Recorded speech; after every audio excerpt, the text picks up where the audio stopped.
Bonjour et bienvenue à Radio Watsar. Vous êtes ici avec Kéliane et Héloïse pour une autre légende. La légende qu'on va vous raconter aujourd'hui est la chasse-galerie.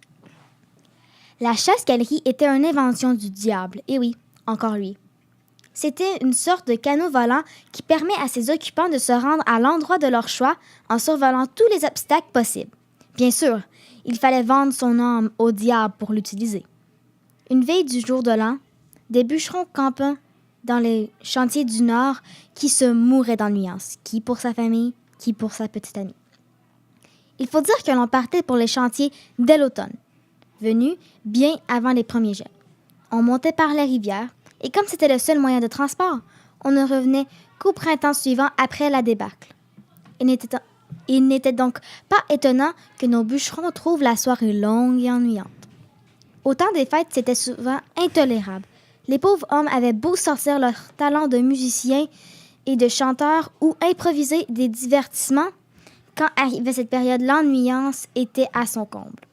Une veille du jour de l'an, le cuisinier Duchamp, après avoir écouté les doléances des hommes, leur proposa de les amener dans leur village pour danser et faire la fête. « Nous n'avons qu'à y aller en chasse-galerie, leur dit-il. Les bûcherons se montrèrent tout d'abord scandalisés. « C'est interdit, c'est de la magie noire, on n'a pas le droit. » Mais le coq se montra convaincant. Il y a bien sûr des conditions.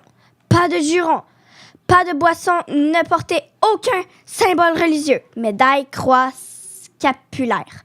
Éviter de toucher les croix des cloches des églises et revenir avant le lever du jour. Facile, se dit-il. On est des hommes, après tout, pas des enfants. Pour aller voir sa blonde et embrasser sa femme et ses enfants un soir du jour de l'an, ils étaient prêts à n'importe quoi. On s'installe donc dans le canot avec le cuisinier comme guide. On prononce la formule magique. Acabri, acabra, acrabragne, canot volant, fais-nous voyager par-dessus les montagnes.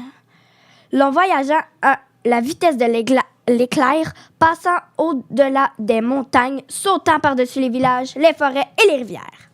Soudain, l'on vit apparaître une éclaircie, puis les lumières de son village.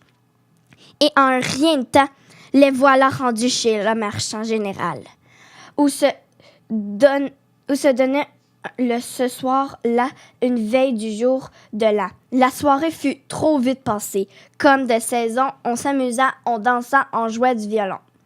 Mais se rappelant les conditions de leur voyage et avant que le jour se lève, ils regarda le canot en douce, prononcèrent la formule magique et s'envola vers leur camp. Ils avaient tous été prudents. Très prudent, sauf le cuisinier. Celui-ci avait, sans trop se faire prier, avalé un petit verre de caribou, puis encore un, puis un autre.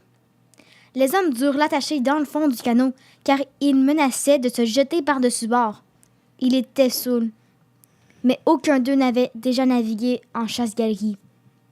Le canot filait à toute allure en zigzagant. Arriva donc ce qui devait arriver. Le canot frappa de plein fouet une grosse épinette et les hommes dégringolèrent. Heureusement, la neige épaisse endoucit la chute. Et à part quelques égratignures, ils s'en tirèrent tout à bon compte. Ils n'étaient pas loin du camp. Ils ont donc pu faire le reste à pied. Mais c'était l'hiver. C'est donc en piteux état qu'ils sont finalement arrivés au camp. Ils jurèrent tout qu'on ne les apprendrait plus. Ce fut probablement le cas parce qu'il est rare que l'on entend quelqu'un raconter qu'il y a aperçu un canot volant dans le ciel. Merci d'avoir écouté Radio Watsar. Et n'oubliez pas qu'il y aura plusieurs autres légendes. Bye!